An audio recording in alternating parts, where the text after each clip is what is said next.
Hey, I'm Chris Beal, And I'm Lonnie Trevino of the South Austin Moonlighters. and we're here today, KPFT. We're going to play a few songs on the radio, and we're celebrating the release of our new album. From Here to Home, produced by Steve Berlin of Los Lobos. Yeah, that was pretty good. And today we are lucky enough to have two guests from the South Austin Moonlighters, a wonderful band that has been winning the hearts and minds of fans all over Texas, all over the country since 2011. And today they're here to talk about their brand new album, From Here to Home. Now, if you were lucky enough to be at the Mucky Duck on July 1st, you got to see them in person. And if you didn't, good news. They're here. They've got guitars. They'll play for us today. It is actually two of the members of the band, Lonnie Trevino Jr. and Chris Beal, all the way from Austin/Nashville/ the rest of the world. Chris, Lonnie, thank you so much for coming in today. Pleasure. Absolutely. Thank you. And now, Lonnie, you are the OG. You're the original founding member of South Austin Moonlighters. That's what we call him, the OG. The OG. So tell us a little bit about what is the origin story of South Austin Moonlighters. I mean, I think what I love is the fact that in very, very few bands does the title pretty much tell the story, but tell us how it all began. Yeah, we started playing happy hours at the Saxon Pub in South Austin, Texas, and we were all moonlighting from our other respective gigs, and I actually toured with Monty Montgomery during that album, as a matter of fact. And so, yeah, that's how the name came about. That's where we started, and that's where it all happened. Now, you started on Tuesdays, right? Tuesday night. Tuesday nights, and then it got switched to Thursdays because it was getting so good. And then when you started, you're doing just cover songs, right? When did you make the move to originals? It was pretty quick. Yeah, I think with after that first month of happy hours, we started incorporating some original music, and it just kind of snowballed from there. It became pretty evident that it was something special, something magical was happening, and we released live at the Saxon Pub a CD of us performing live, and it's half original, half cover songs, and that kind of just snowballed. People all over the world were interested after that, and we have put out our 5th record now.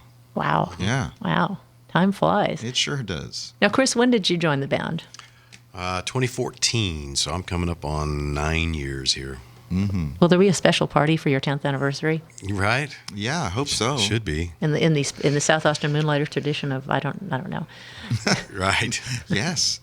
So this is now the first album you guys did together. You talk about 5 albums. The first album you guys did together, you self-produced that one, right? Correct. And this one, well, and Andrew Osborne did your most recent one before this. This one you worked with Steve Berlin. How did you arrive at that? Well, I happened to be at the Saxon Pub one evening, and he was in town in Austin working with the band Fastball, and I toured with Fastball as well. And saw him sitting there, and I walked up to him, told him I was a huge fan, and that we had just completed a record with Anders Osborne, and I said, I would love for you to work with us on our next record. And he said, sure, let's keep in touch. And true to his word, we did just that. And he has I think if there could be a silver lining to the pandemic, he got to sit with our music for a long time, and he really got vested in it, and really was excited, and really poured his heart and time and effort into this record. And I could not be more proud of the end result, and I think he would say the same thing. Well, it's certainly a great record. The record, of course, is From Here to Home. It's available now wherever you buy or stream great music. And you can also go to the South Austin Moonlighters.com if you want to find out more about that. And it's terrific, you guys. How did working with Steve? Did you find any difference in working with him? Did he have any suggestions? And obviously he had lots of suggestions, but how would you? Steve's always got suggestions, but how would you say that perhaps he had an influence on the record, in addition to just spending a lot of time with it? Well, I think what's interesting is, when you work with different producers, they're all, wanting to accomplish essentially the same goal, but they go about it in different ways. So, we had gotten schooled on Anders' way of doing things, on the previous record, and that was awesome. Steve's way is different, of course, wanting to achieve the same goal, which is the greatest representation of the music that could be possible in the recording process. So Steve's take on it was pretty unique. I think what generally happens is the band gets really attached to songs. You'll get really used to them going a certain way. And a great producer like Steve has the ability to kind of really zoom out and keep a really open mind when it comes to the interpretation of the song. And so the ideas that he would propose was not based on memory or familiarity. Familiarity or anything like that. He didn't have that sort of affinity toward the song. He was just in line with whatever the song was. So he would have these unique approaches to the interpretations of them. For instance, would be on the title track, "From Here to Home." We kind of wrote that as a kind of a Midwest rock tune, and Steve was like, I don't know. I think that's too square on the nose. I think let's move that a little off center and see what happens. Try this. And he would say, okay, you play acoustic, Hunter, yeah, I love the slide, but let's clean it up a little bit. Play that Stratocaster, Mm-hmm. And he'd have all these suggestions, and then we'd count it off, and here we'd go. And boom, sure enough, he's right. It all of a sudden there would be a unique quality of the song that would just come to light through that whole process that would have been missed otherwise. Yeah, Steve he wanted to do everything left of center purposely because he was like, we could do it that way, but there's a million songs on Americana radio that sound just like that. Yeah. So let's go the opposite way of that, and which always ended up being brilliant and eye-opening to us, because we would never have thought to go in that direction. Now, you guys wrote "From Here to Home" together, right? Yeah, it's our first co-write. Yeah. And that was finished in the studio. That song appeared during the Travel Light song suggestions, and it was just a chorus. Chris had a chorus that he had put in there, hoping that maybe Anders would want to co-write with him or something. And although Anders was interested, he said, well, let's work on these other songs first, and if we have time, then we can discuss that song later. And we never really got a chance to do that. So I snuck it into the Dropbox for Steve to listen to, and Chris was like, how'd that get in there? And of course, Steve liked it as well. The chorus was one of, he said, what's up with that? And Chris said, well, it's not finished. I probably need to work on that one. He goes, well, do it, because it's a good song. And so Chris came up with a couple of really amazing, wonderful, poignant verses and presented it in, and was hoping that Steve would suggest maybe a solo or something else that would change it in some way. And he said, well, it needs a bridge. And I picked up the guitar and said, how about this? And I've been doing this thing where I do a stream of consciousness playing. I just pick up and I just go wherever my hand leads me. And did that one take, looked up at, and Chris and Steve looked at each other and went, that's it. There it is right there. Perfect. Did some mush mouth, rendition of where the melody would go. And Chris said, all right, well, what do you think should go there? Open your book of lyrics. And I came upon this line that I've been wanting to use for a long, long time and hadn't been able to find any home for it. And the original line was, an endless flowing river of songs, and no one ever drowns there. Jump on in, or something like that. It was something like that. And so I just shortened it to.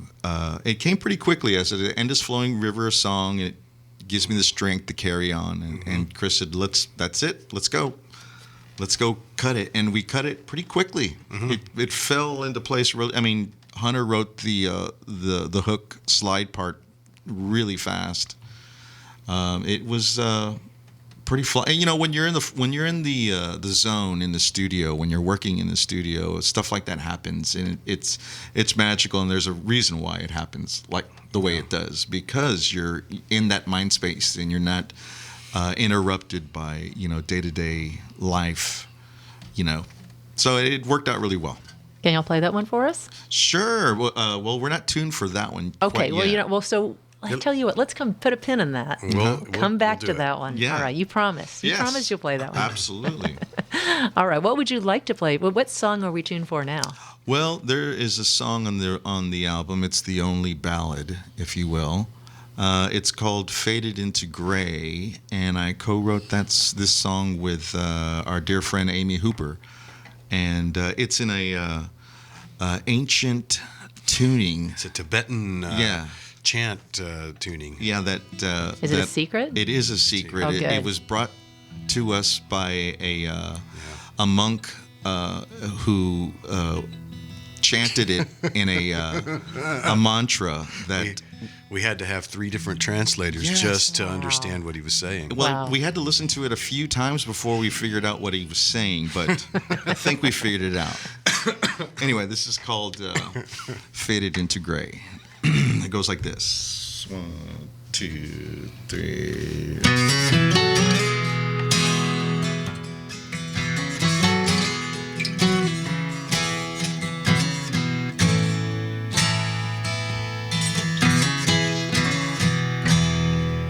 In the singing of the sea, in the current carried on into the deep death and light, day and night, in the turning of the tide, in the rhythm of the waves under the sky, dark and light, black and white. In the dawn, the light will break, shining on the sum of our mistakes. Keep me warm along the way, and I won't rest until the turmoil of the day has faded into gray.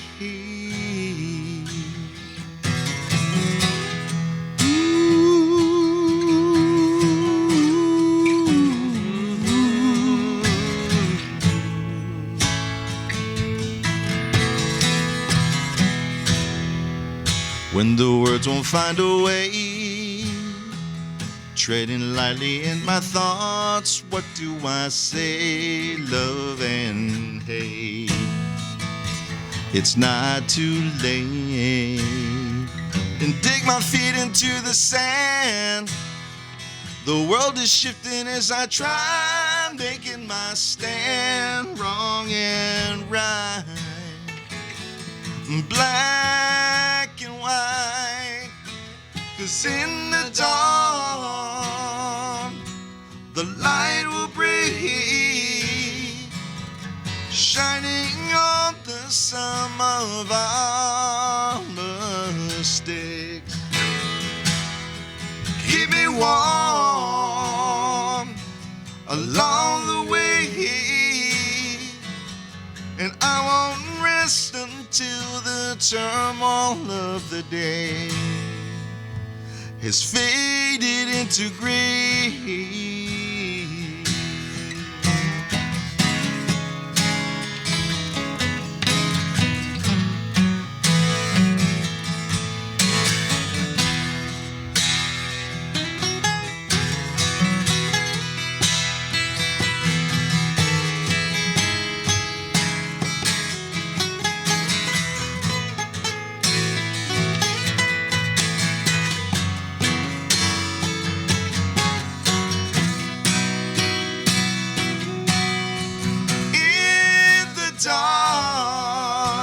A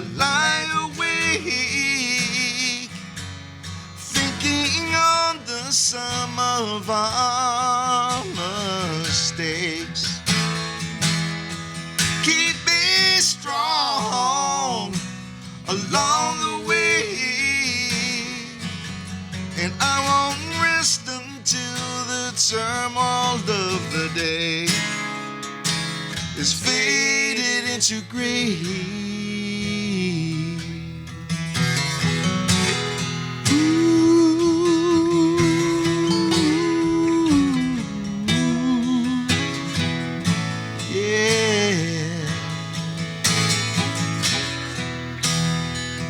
In the turning of the tide, in the rhythm of the waves under the sky, dark and light,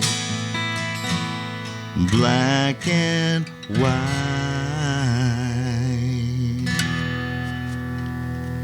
Lonnie Trevino Jr. and Chris Beal from the South Austin Moonlighters live in studio with Faded into Gray. Beautiful, guys. Thanks so much. Thanks. So, Lonnie, let's step back to the early days. Now, you came, you came to Austin from South Padre. Is that right? I had lived in South Padre before. Yeah, I'm originally from here, from Houston. Oh, boy. Then I finished high school in McAllen, Texas. Ah. And then you lived in a hotel room for about 5 years. I traveled in a band. And then I settled in South Padre Island because I had made a lot of friends, and it's a debaucherous party town. It is a cool spot. So I was there for a while, and then I came straight to Austin. Okay, it's straight being a circuitous kind of, yeah. After going several different places, you came straight to Austin. Yes. So, and you've played in a bunch of bands. Tell me about the band Jumbo Shrimp. Oh my God, where are you getting this info from? Jumbo Shrimp was a band that was formed at the Black Cat Club on 6th Street. And it was, I believe it was every Monday or every Tuesday, I forget. And it was just improv. A bunch of people. At first there was like 8, maybe 10 people on stage, and we would just come up with different stuff. And I originally came into the project as a vocalist, and the bass player ended up leaving, so I jumped on bass and then stayed on bass for a long, long time. And it was just creating hooks and lyrics right there on the spot. And then there was things that we held on to and repeated, week to week. But it was if you can imagine, in the early mid '90s, Austin, Texas was a hippie jam band. Yeah, I was going to comment on that. Place. Yeah, and that's exactly what that was. We were all long haired and wearing tie dye and shorts and. What do they call those hats that y'all used to wear? The knit ones, Sure, why not? Oh, and why the name? Why Jumbo Shrimp? One of the singers thought it would be clever if we put, because there was no cover charge. So it would say free Jumbo Shrimp, and people would think it would be food, and they would come in and hear the band. It worked for the Bare Naked Ladies. Yeah, absolutely. But you all had nicknames too, right? Yes, we all had a shrimp name. And what was yours? Popcorn Shrimp. And do people still call you Popcorn? Yeah, to this day there are people who only know me as Popcorn. Okay, we will, for the rest of the interview, we'll now refer to you as Popcorn. The artist formerly known as Popcorn. There you go. The artist currently known as Popcorn. Now, Chris, you're originally from Mineral Wells? Well, I was born in that area. I was born in Palo Pinto, which is, if there was an area that's smaller than Mineral Wells, Palo Pinto would be it. I only know of Mineral Wells because Tom Russell wrote a song about it. Yeah. Well, the Crazy Water's from Mineral Wells. Yes, no, I mean, exactly. Go. But you got to Abilene pretty quickly. Yeah, I think my folks moved there, with me in tow. I didn't have anything to do with it. You were not able to drive at that time? Right. You did not have agency? I would guess I was 5. So I grew up, I spent all my childhood there and graduated from Cooper High School on the south side. And you were in a band, The Expense. Wow, where are you digging this stuff up? This is amazing. It's not on our Wikipedia page. Yeah, You should really yeah. update your Wikipedia page. It would make our job so much I'm easier. telling you, man, you've really done your research. Yes. So back in those days, this is the early '90s. So yeah, there were several different bands in that area, and really the metropolitan areas. The Dallas-Fort Worth area was about 150 miles away. And so same thing for the Midland area, same thing for the Lubbock area. So anything that was accessible was 150 miles away. So you had your back in those days, you had your own local scene. It was our community is what we did. And so as kids, we came up playing music and got pretty popular. And so we really just kind of traveled that, 150, 200 mile radius thing. And at some point we latched on to, you remember Charlie Hatchett? Yeah. Yeah, in Austin. Well, Charlie really liked us and started booking us in Austin.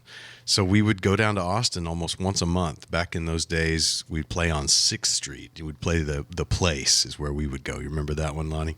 Barely. Barely, yeah. Have some recollection. Yeah, so anyway, we got really popular doing that. And then I just had kind of decided that was, at some point, that was about as far as I could go, doing that. So that's when I moved to Nashville. And in fact, the first track on your album is Nashville. And, Right, and it's funny right. because you at the time, you are currently in Nashville. Well, not currently. Currently, you're right here with us. But Lonnie, Yes. you live in Nashville now. Yes. Or you're a citizen of the world. I moved there. We're coming on 2 months, pretty quick. However, I've maybe spent a cumulative of maybe a week there because I've been flying all over the place, meeting up with the guys and doing other things.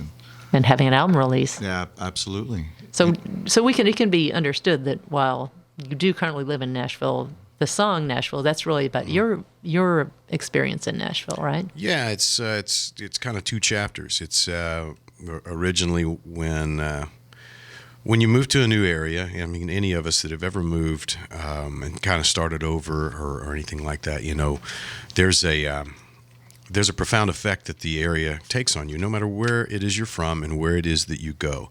So you're assimilating into a new culture, really. And so you're alone, and that's kind of what that is all about. But I think in that loneliness, I felt that that community of a bunch of us just like that. I mean, there were a bunch of people, I met people from all over the country that are moving and had moved to Nashville just like I did, even in the same time frame, all hoping to accomplish the same thing. And so we all had an affinity, a shared affinity, and there was instant community even in the loneliness of having moved to a new place.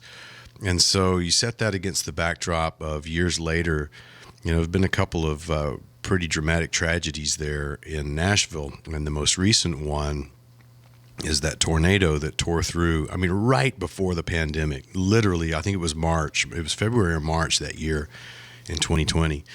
And went right down through the east side, tore up all kinds of stuff over there, and really displaced a lot of businesses and people that we have friends, that work there, and those are their places that they played or they lived in that area or whatever. And so our hearts kind of went out to them, and that's kind of when I sat down and wrote the rest of the story and realized what the story really is, because there's a connection between those two, that no matter where you are or what you're going through, the strong tie to humanity, especially in the music business, is there. Even though I'm an Austin guy, I love my Nashville friends. Mm-hmm. And it's a different Nashville from when he lived there and It really is. to where I'm living now. And Yeah. we were talking about this on the way here. When I was touring with Monty Montgomery, we played Nashville. And I remember driving to the gig, and we're downtown. Yeah. And there's nobody out there. It was a ghost town. What year would this have been? 2000, right? Maybe. Yeah. Wondering, is there anybody going to be at the show? Yeah. God, there's nobody here. And then you get out of the green room and you go on stage, and the place is packed. I was really blown away by that, and just It's a different dynamic, or it And was. now you go downtown Nashville, and there's people everywhere, and it's crazy. I mean, traffic there is nuts. It's a different place. Yeah. We're talking with Lonnie Trevino Jr. and Chris Beal from South Austin Moonlighters. Their brand new album is From Home to Here, and From here to home. wow, Same difference. little twisting in my head. Just depending on where you're looking at it from. You know, it's funny. I'm dyslexic, so when you said it, it made sense to me. But I knew Yeah, that it. I was reading it from right to left. Yes. And that really wasn't right. Their new album is From Here to Home. Nice. Howard, we can just edit that right out, right? It'll never appear on air. Don't tell anybody, y'all. No, it's all right. Oh, man. We make mistakes. Well, I'm looking at it, though. Yeah. I'm literally looking at it. All right. All right. But let's make it all right. Y'all play us a song. Okay, we'll play the title track this time. So that I'll really get it imprinted then. Did you get that thing retuned? Check you out. All right. It goes like this: From Here to Home. 1, 2.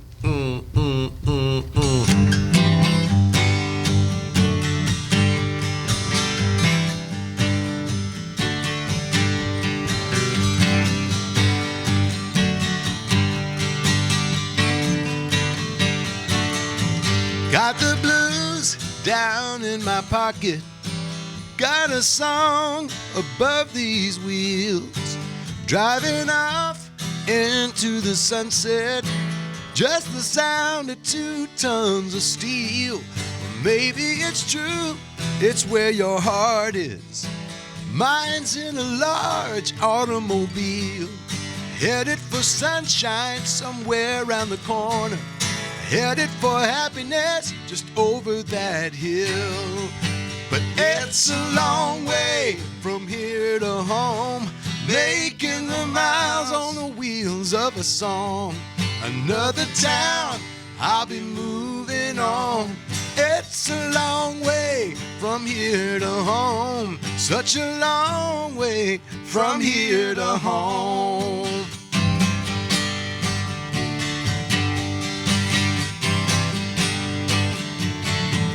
It's the sunshine up high, but I'm lonely. Or the clouds and everyone's around. Traveling through, oh, and I'm thinking these days are gonna let you down. Well, maybe that's true, but it's where your heart is. Up in a high rise or down on the ground. Where home is the sunshine inside, but it's hiding behind the clouds on our trip around. 'Cause it's a long way from here to home, making the miles on the wheels of a song. Another town, I'll be moving on. It's a long way from here to home, such a long way from here to home. An endless flowing river of songs that give me the strength to carry on.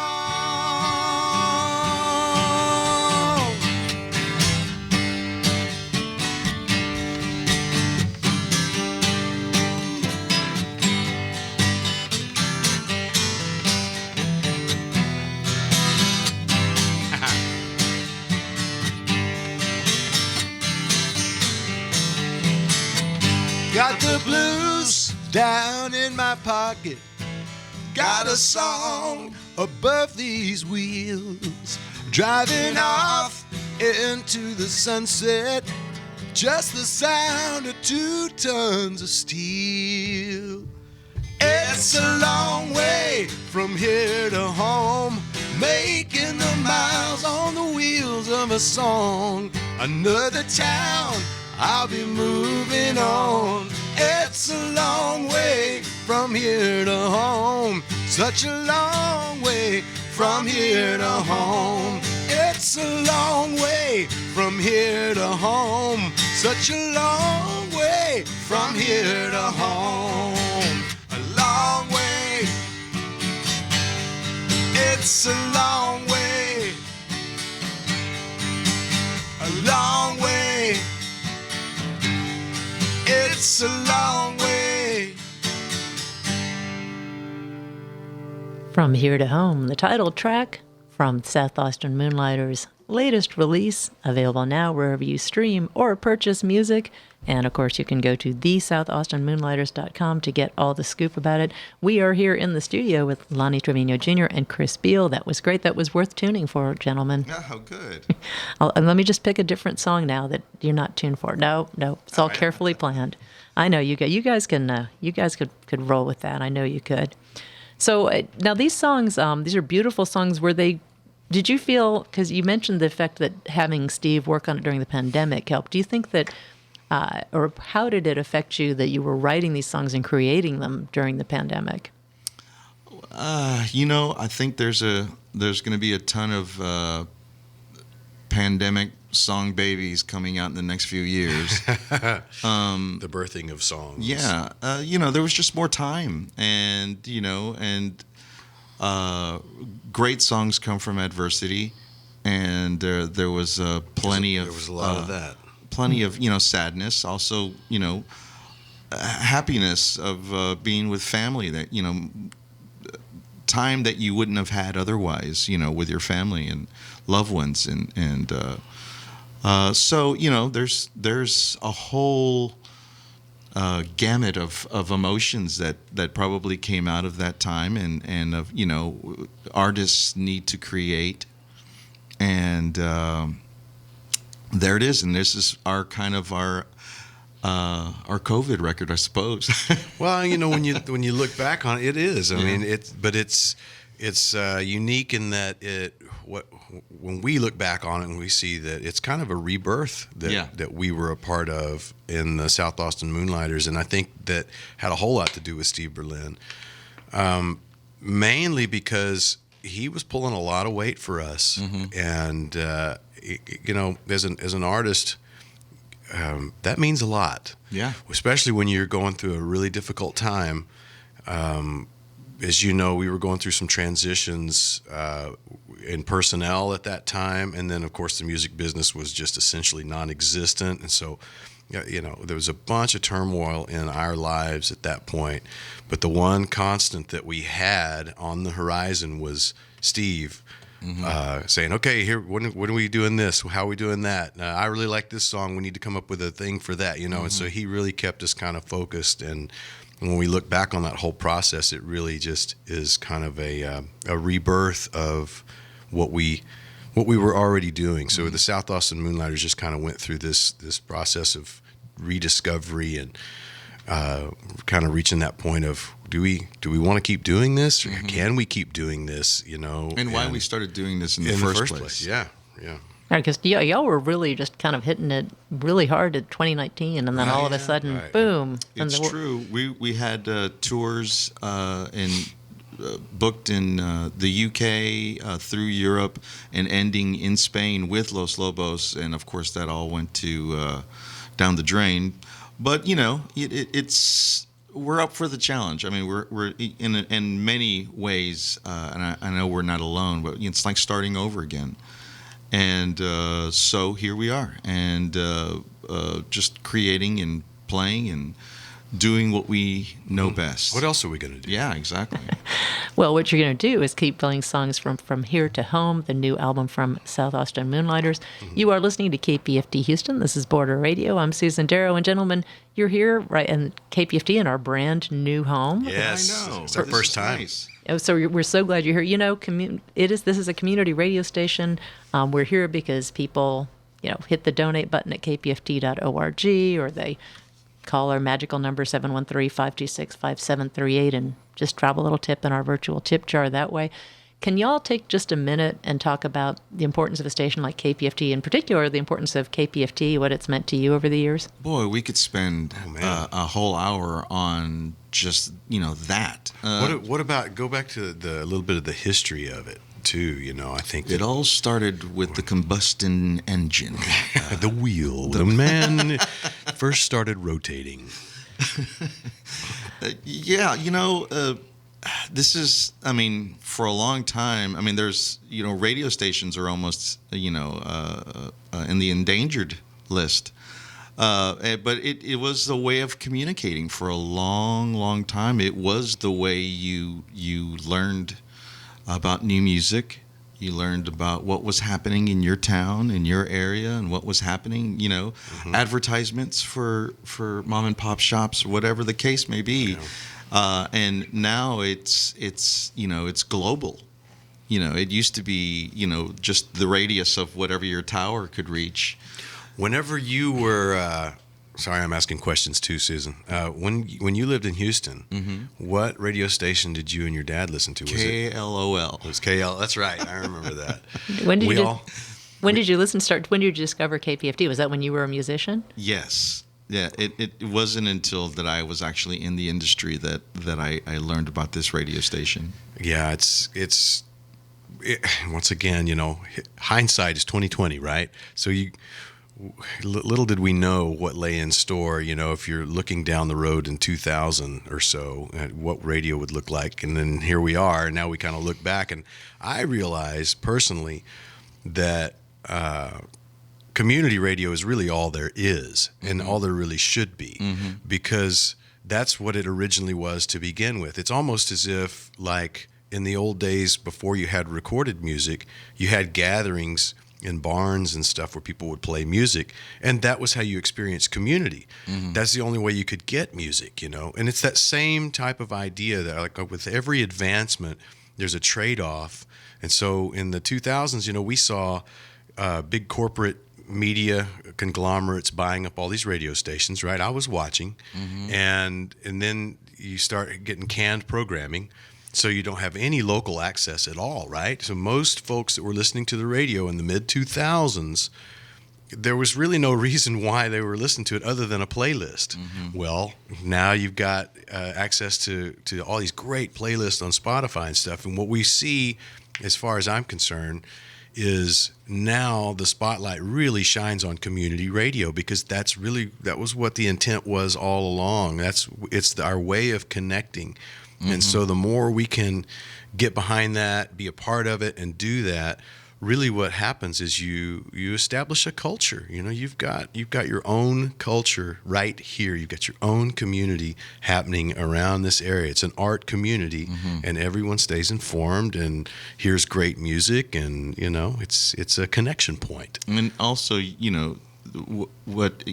what Chris is saying is right. Now we have, these streaming platforms that you can create playlists on, and there's great playlists. But the thing that's missing is you. Exactly. The person who, the DJ, who gets to choose the music. I'm assuming you choose your own music. 100%. Yeah. And that's what the greatest part of these radio stations is that, you get to play music that otherwise may have been passed over by other radio stations. And and God bless all of you who contribute to this. Yeah, because it is an important part of learning who is out there playing music. For me back in the day, it was Shake Russell and Dana Cooper, John Vanderveer. Michael Martin Murphy. Yeah, all of it's all the folks that I grew up, listening to because of stations like this. Well, we are proud to have been bringing you Houston handcrafted radio since 1970. Yes, 53 years, man, 53 years and counting. I was here. That's right. Yeah. Wow. All right, we are talking with Lonnie Trevino Jr. and Chris Beal. The new album is From Here to Home. You guys have one more song in you. I know you do. Come on. Sure. What would you like to play? Well, I think you asked for a box of memories. So. I did, but I've learned not to assume anything now. No, we like that. We need the suggestions along the way. So, you want to do that one? Go for it. I'm gonna let you play it. Oh, you're not gonna strum along? I don't know how to play that one. All right. I'm a limited guitar player.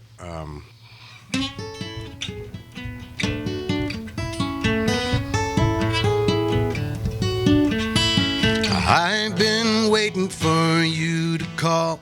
All my friends say they remember me when I had some memories of my own. Taking my time just to think about everything. while I'm alone on a Saturday night. I'm waiting by the phone. Told him I just wanna be left alone. If I start to go out, I'm gonna take you with me. I'll reach in and pull you out of a box of memories.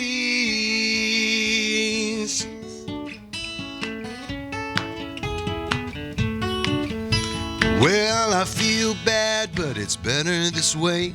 Stay at home listening to what you'd never say. I know what I'm feeling, but you don't. Don't you pick up the call just to tell me I'm crazy. I love the way I remember you were, and you could never tell me that I'm wrong. If I made it up when we broke up and you were gone. If I start to go out, I'm gonna take you with me. I'll reach in and pull you out of a box of memories. Just a snapshot lit me up. I'm not in love, but I wanna be. Got your picture on the wall in a box of memories.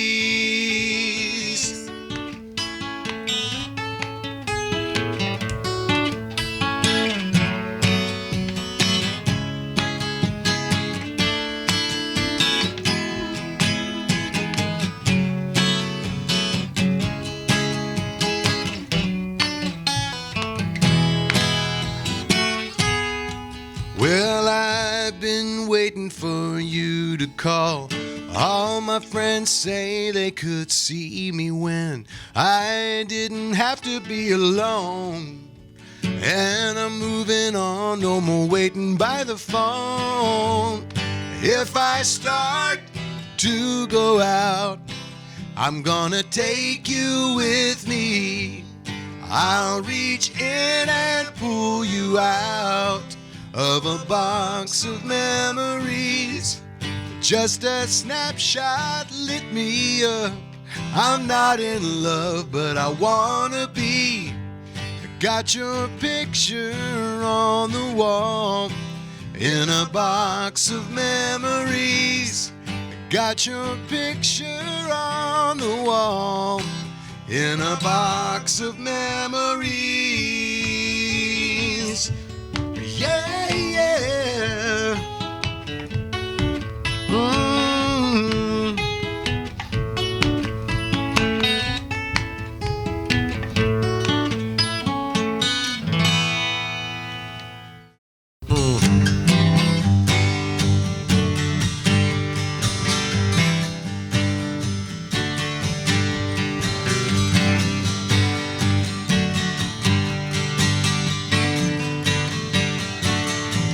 Got the blues down in my pocket.